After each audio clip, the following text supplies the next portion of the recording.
Pay it. Why do you need money if you take the bus? Silas didn't even look up from his steak as he tossed the crumpled invoice onto my dinner plate. $3,200. For a bumper replacement on my cousin Victoria's Mercedes. Providing your sister with a respectable image is the price you pay for us raising you, he said, cutting his meat. Don't make me ask twice. Across the table, Victoria smirked, sipping her wine like she was waiting for a show. She expected me to beg. She expected me to cry about how unfair it was. Instead, I picked up my phone. I opened my banking app and typed in the exact amount. But in the memo line, I didn't write car repair. I wrote 2 words, severance fee. I hit send. They thought I was paying a bill.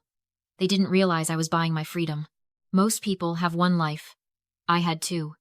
And for 10 years, I kept them so far apart that I sometimes forgot which one was real. To the world outside my family, I wasn't the broke, pathetic niece who took the bus because she couldn't afford a car. I was the founder and CEO of Skylift, a medical aviation network valued at $1.5 million. I didn't just coordinate logistics. I managed a fleet of helicopters that transported donor organs through hurricanes and airlifted trauma victims from mountain peaks. I spent my days negotiating contracts with hospital networks and managing pilots who had flown in combat zones. I commanded respect in boardrooms where men twice my age stopped talking when I walked in. But the moment I stepped off that bus and walked into Silas and Marion's house, I shrank. I became the charity case. The burden. The girl who should be grateful they didn't leave her on the street when her parents died. I lived in a studio apartment with a radiator that hissed like a dying cat and a view of a brick wall. I ate instant noodles 5 nights a week. I shopped at thrift stores, not because it was trendy, but because every extra dollar I made went into a separate account that I transferred to them. I told myself it was gratitude. I told myself I was paying them back for taking me in when I was 18. That was the start of the con. I was 18, grieving, and terrified. My parents had just died in a car accident, leaving me alone with a confusing estate and a heart that felt like it had been ripped out of my chest. Silas and Marion sat me down at that same dining room table. They pushed a document toward me. A power of attorney. We'll handle the heavy lifting, Juliet, Marion had said, squeezing my hand with a warmth that felt like a lifeline back then. You just focus on healing. We'll manage the estate, pay the bills, and keep everything safe for you. I signed it. I signed away my financial autonomy because I thought they were saving me. I didn't know I was handing them the keys to my future. Over the next decade, that power of attorney became a leash. They told me the estate was smaller than expected. They told me the money was tied up, that there were debts I didn't know about. They created a narrative where I was destitute. And they were the saints keeping me afloat, and I believed them. I believed them so much that when I started Skylift and began making real money, I felt guilty. I felt like I owed them for those hard years they spent supporting me, so I kept my success a secret. I played the role they wrote for me. While I was coordinating life-saving flights, Victoria was living the life I was paying for. That Mercedes I just paid to fix? I bought it. Well, technically, Silas bought it using funds he claimed were for household emergencies. Victoria drove it to parties while I took the bus to meetings. She posted photos of her designer bags while I taped up the soles of my work shoes. There was a night last winter that broke me, though I didn't admit it until now. I was up at 3 a.m, coordinating an emergency transport for a pediatric heart transplant.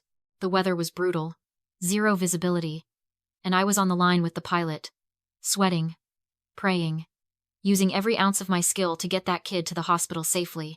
When the bird finally touched down and the team rushed the cooler into the ER, I slumped in my chair, exhausted but triumphant. We saved a life. 5 minutes later, my phone rang. It was Victoria. She wasn't calling to ask how I was. She was crying hysterically because she'd chipped a nail before a date and needed $40 for an emergency manicure. She demanded I Venmo her immediately. I did it. I sent the money. I sat there in the dark, the adrenaline of saving a child fading into the cold reality of my existence. I was a giant in my world, but to them, I was just an invisible ATM, and the machine was finally out of cash. If there was a moment that killed the last shred of my loyalty, it wasn't the dinner. It was the storm 3 weeks prior. It was a Tuesday, and the weather radar looked like a bruised peach, purple and black swirling over the Atlantic. I was in the command center, staring at 3 monitors. We had a liver in transit from Boston to a recipient in Philadelphia, and the window was closing fast. My pilot was good, but the headwinds were pushing 60 knots. I was on the headset, calculating fuel burn and alternate landing zones, my heart hammering a frantic rhythm against my ribs. Every minute mattered. If we missed the window, the organ died. If the organ died, the patient died. That was when my personal phone started buzzing. I ignored it. It buzzed again. And again. 15 times in 4 minutes. My stomach dropped. I thought someone had died.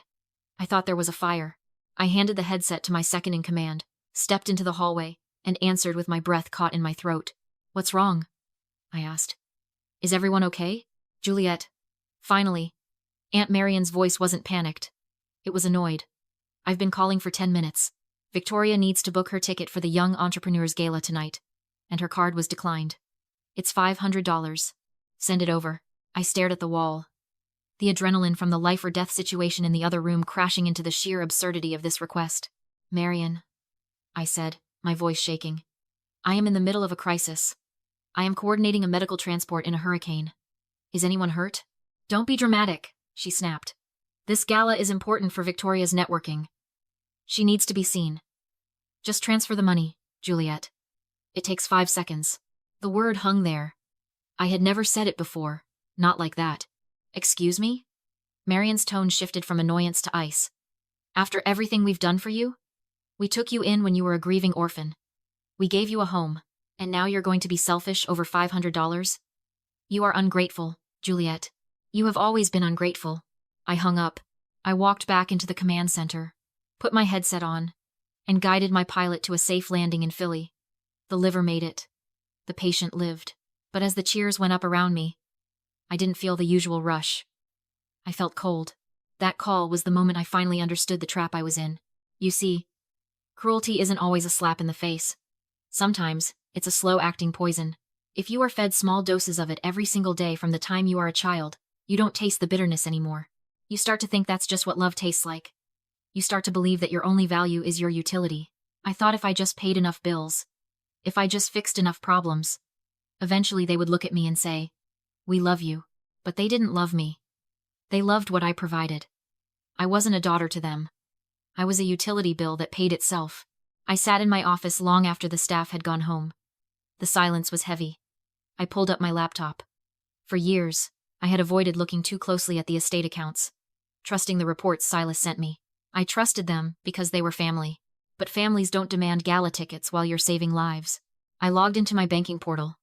It was time to see exactly how much this love had cost me. The next morning, I walked into the downtown branch of my bank. I wasn't there to investigate my family, at least. Not yet. I was there for business.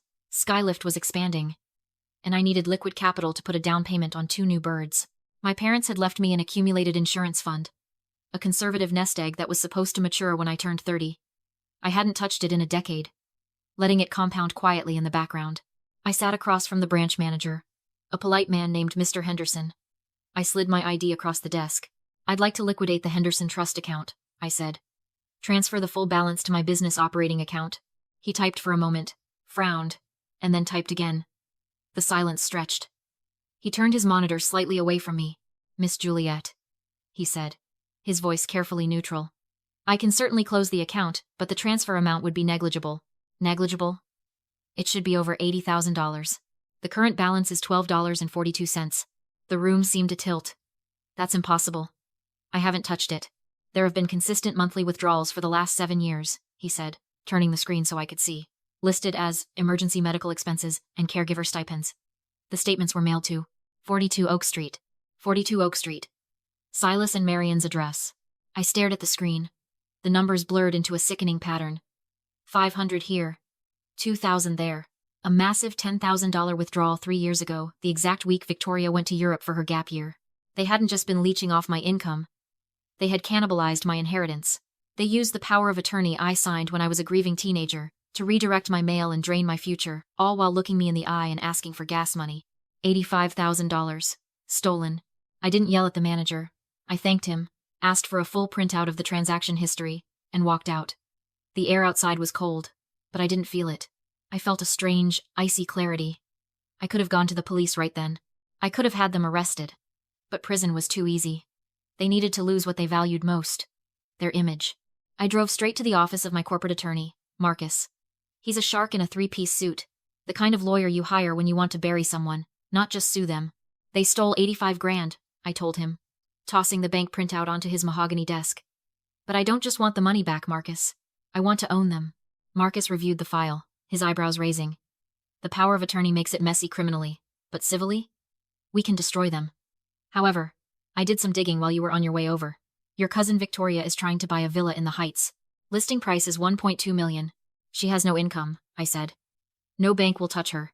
Exactly. She's been blacklisted by every major lender. But Silas is desperate to get her into that house to keep up appearances. He's looking for private lending. I smiled. It wasn't a nice smile. Activate Shadow Corp. Shadow Corp was a shell company I used for acquiring aircraft anonymously so competitors wouldn't hike the prices. It was legitimate, well-funded, and completely opaque.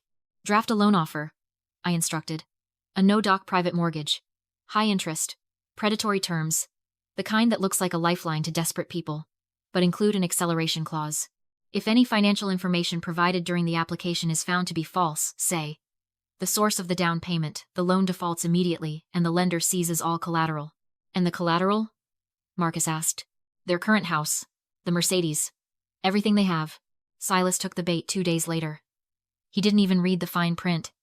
He just saw a pile of money that would let him play the big shot for his daughter. He thought he was outsmarting a faceless corporation. He didn't realize the CEO was the girl he'd forced to take the bus.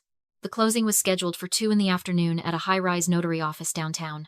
I wasn't in the room when they arrived, not yet, but I had a live feed from my security team, and I knew exactly what the scene looked like. Victoria treated the occasion like a coronation.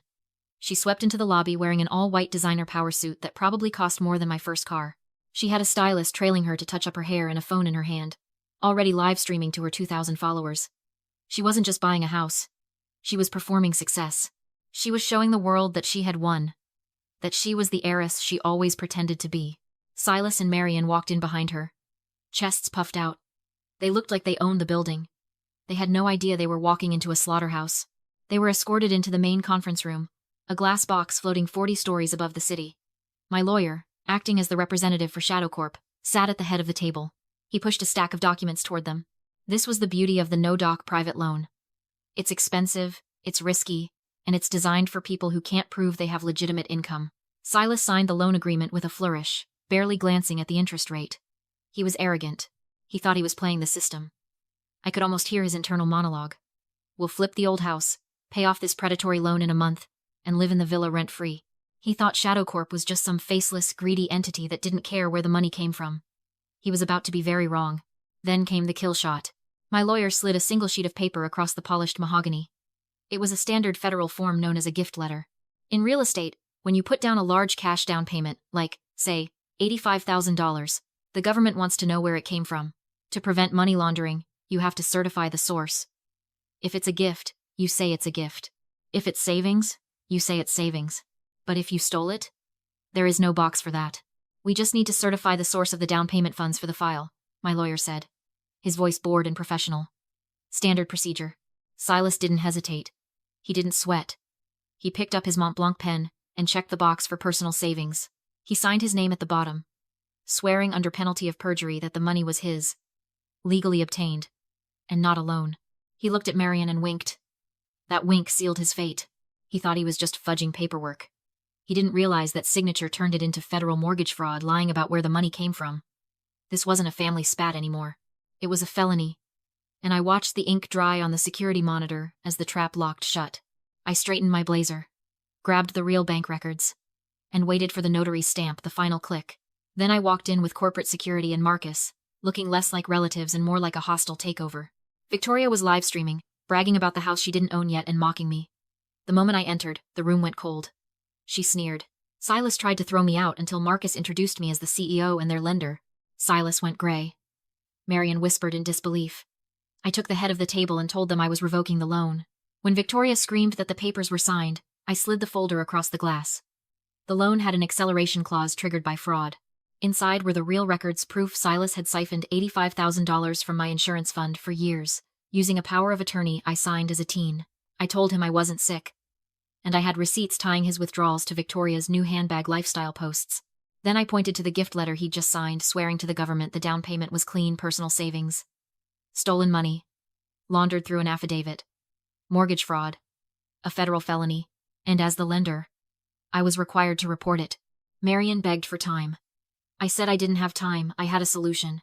Marcus slid a new document over. A voluntary surrender agreement transferring their home deed and Victoria's Mercedes to me, as restitution. Sign it, and I walk away without filing the report. Don't. And the FBI gets it. Victoria sobbed, still live-streaming her own collapse. Silas, panicking, forced the pen through the paper and shoved the keys across the table. I pocketed them and gave one instruction. The house would be vacated by noon tomorrow. Locks changed.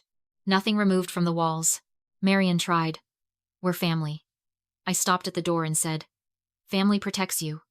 You robbed me. Behind me, Victoria smashed the crystal vase like a gavel, ending the case. Outside, they stumbled out with plastic bags and ruined faces. Silas tried to threaten a lawsuit. Marcus calmly warned him my retainer was $800 an hour. And I'd prepaid enough to keep him trapped in court for a decade plus, reopen the fraud case.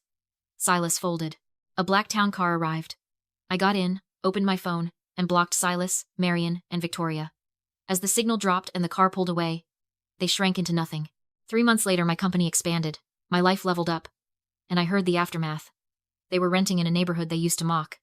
Victoria was working retail and had vanished from social media. They take the bus now. I hope they remember exact change. And if you've ever treated someone like a priority, while they treated you like an option, tell me in the comments. I read every one.